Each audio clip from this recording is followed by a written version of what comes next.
Bonjour, alors on se retrouve pour cette vidéo sur l'alimentation. Donc je vais vous présenter une alimentation qui est basée sur les 4 éléments, qui se nomme la thérapie par la polarité. Je ne sais pas si vous connaissez. Alors elle a été créée par le docteur Randolph Stone, donc aux États-Unis en 1945. Alors Randolph Stone, il est né en 1890 et il est mort en 1981. Alors sa durée de vie, elle nous laisse un petit aperçu de l'efficacité de sa thérapie, vous allez voir. Alors Randolph Stone, c'était un médecin, mais aussi un ostéopathe, un naturopathe et un chiropracteur. Et il a exercé à Chicago pendant plus de 50 ans.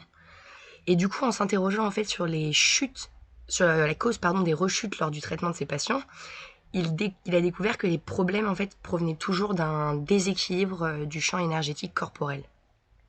Et du coup, il a fait plein de voyages en Inde où en fait il a étudié les concepts énergétiques liés à la médecine ayurvédique. Et à la fin des années 40, il proposa une synthèse de ses réflexions personnelles, de sa compréhension, par rapport au lien en fait existant entre le champ énergétique corporel et la santé. Voilà. Alors au début, les bases de sa thérapie n'étaient pas très bien reçues, voire même rejetées. Mais bon, il a tout de même continué à approfondir ce système thérapeutique en puisant dans les pratiques occidentales et orientales. Donc il y a vraiment un mélange dans sa médecine entre les pratiques occidentales, orientales, tout ce qui est médecine ayurvédique. Et du coup, en 1974, il se rend encore en Inde, où il va en fait offrir gratuitement ses consultations dans une clinique publique. Donc voilà. Et au cours de ses 60 années de pratique, du coup, il a vraiment obtenu des résultats remarquables auprès de ses patients. Donc, concernant le traitement et l'amélioration d'un bon nombre de problèmes de santé. Et du coup, pour comprendre sa thérapie, il faut connaître et comprendre les 4 éléments qui régissent toute chose sur Terre. Alors déjà, il y a la terre. Donc la terre, elle nous donne le sol où poser nos pieds et la nourriture. Il y a l'air qui permet de respirer tout au long de la vie. Il y a l'eau qui permet de faire naître la vie sur Terre et aussi de l'entretenir. Il y a le feu qui apporte la lumière et la chaleur. Et aussi, il y a le 5e élément qui est l'éther. Je ne sais pas si vous connaissez. Alors c'est l'élément le plus subtil et c'est l'espace qui sert de support aux autres. Donc voilà. Alors du coup, qu'est-ce que la thérapie par la polarité? Alors si nous partons du point que le microcosme est pareil que le macrocosme, ou inversement, alors ces 4 éléments qui se trouvent sur Terre se trouvent aussi dans notre corps. Et le but, en fait, c'est d'harmoniser ces 4 éléments en nous et d'apporter chacune des énergies différentes des éléments au corps. Voilà. Et du coup, cela passe en particulier donc par l'alimentation, mais aussi par d'autres choses que je vous expliquerai dans une prochaine vidéo. Alors du coup, pour la Terre, donc, ce sont les aliments qui poussent sur Terre et qui apportent un sentiment sous terre, et qui apportent un sentiment de sécurité et de stabilité. Donc ça va être les patates, les oignons, donc voilà, tout ce qui pousse sous terre. Ensuite, il y a l'eau. Donc ça, c'est les aliments qui poussent au niveau du sol. Donc il y a les salades, les concombres, les courgettes. Généralement, leur composition, elle est très riche en eau. Et ces aliments, ils permettent d'équilibrer les émotions, la sensibilité et l'adaptabilité.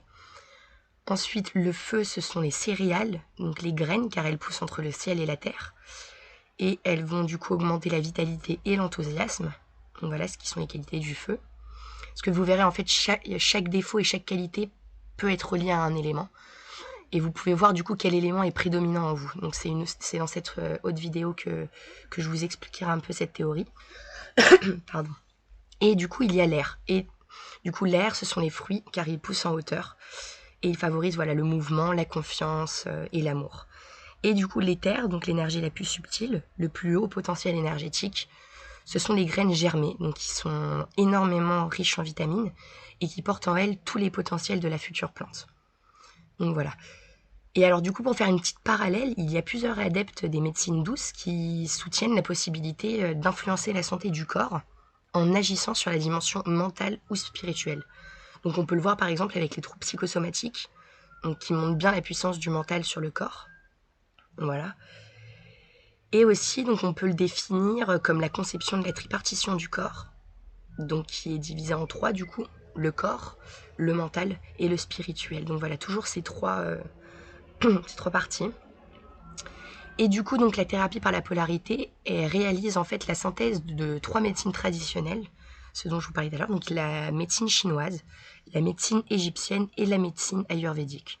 Donc voilà, elle touche l'aide dans sa globalité de ses aspects, c'est-à-dire physique, mental et spirituel. Et d'ailleurs, selon la science des Védas en Inde, il existe 5 modes de manifestation de la matière. Vous allez voir où je vais en venir. Donc ce sont le solide pour la terre, le liquide pour l'eau, le gaz pour l'air, l'énergie calorique pour le feu et l'éther. Voilà. Et en fait, chacun de ces éléments donc vibre à des niveaux différents en émettant une sonorité spécifique. Et pour qu'il y ait un mouvement, il doit toujours y avoir 2 forces opposées. Donc la force centrifuge et la force centripède, que je pense vous connaissez. Et ainsi qu'un point neutre au centre. Voilà. Et en fait, l'énergie vitale arrive dans un point neutre, puis elle est attirée par un pôle, puis repasse dans le point neutre pour repartir dans le pôle opposé. Voilà. Et donc la polarité, elle l'aide, en fait, donc la thérapie par la polarité, elle l'aide par des mouvements doux à remettre en circulation des courants d'énergie entre chaque pôle, du coup, en utilisant simplement le propre flux vital de la personne. Voilà. Alors ce qui est contraire au Reiki, je ne sais pas si vous connaissez le Reiki, mais le Reiki c'est un peu différent parce que le but c'est vraiment de nourrir en fait l'énergie vitale par la transmission de l'énergie universelle. C'est un peu différent. Et voilà, et du coup donc l'homme c'est le pôle neutre, la Terre le pôle négatif et le cosmos le pôle positif, pardon. Donc voilà. Et pour en revenir aux 2 forces, pour expliquer un peu voilà, ces 2 forces, la force centrifuge et centripède, c'est très important. Alors scientifiquement parlant, la force centripède, c'est la force en fait qui maintient un objet dans un mouvement circulaire. Et la force centrifuge, c'est la force fictive exercée qui amène un corps à s'éloigner du centre de rotation d'un mouvement circulaire. Donc voilà, c'est 2 forces opposées. Et d'ailleurs, il y a un philosophe donc, qui s'appelle Joseph Zezulka qui a introduit en fait le terme de biotronique. Alors vous allez voir, le but en fait de la biotronique, c'est d'aider les personnes qui sont dans le besoin, c'est-à-dire les personnes affaiblies dues à leur insuffisance bioénergétique. Donc il va les aider en fait par des rencontres, des partages spirituels et par de l'assistance spirituelle philosophique. Et donc il a commencé à utiliser cette méthode en tant que domaine thérapeutique spirituel. Et du coup, d'après un livre qu'il a écrit qui s'intitule L'être, philosophie de la vie, il dit, je cite, « Le temps viendra où l'univers deviendra incandescent, et sa matière se décomposera en atomes. Dans cette phase, sa matière est gazeuse sous l'influence de la force centrifuge. Les particules de la matière se repoussent mutuellement. La phase suivante du rythme universel apporte dans l'univers la force centripède. Sous cette impulsion, la matière dispersée jusqu'ici se regroupe autour des forces. » Donc voilà. Je ne sais pas si vous avez un peu compris. Donc la force centrifuge qui va justement faire repousser la matière. Donc la matière va se disperser et la force centripède qui va la faire se regrouper. Donc voilà, il y a ce mouvement. Et ça se passe aussi dans notre corps. Hein. Nous sommes soumis, voilà. Et du coup, donc cette découverte scientifique, je pense que voilà, nous la vivons vraiment au quotidien. Donc c'est ce que nous appelons pour certains la dualité. Donc c'est 2 forces opposées que nous subissons constamment. Certains l'appellent cela l'ange et le démon, le bien et le mal.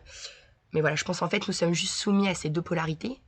Et l'explication, donc avant d'être spirituelle, elle est vraiment purement scientifique. Voilà.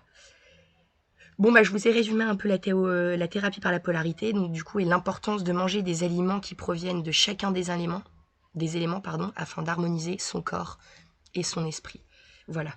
Et franchement, renseignez-vous sur Randolph Stone et même sur Joseph Zezulka, c'est vraiment hyper intéressant.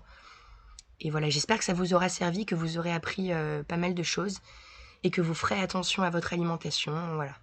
C'est vraiment pour qu'on rentre dans une alimentation un peu plus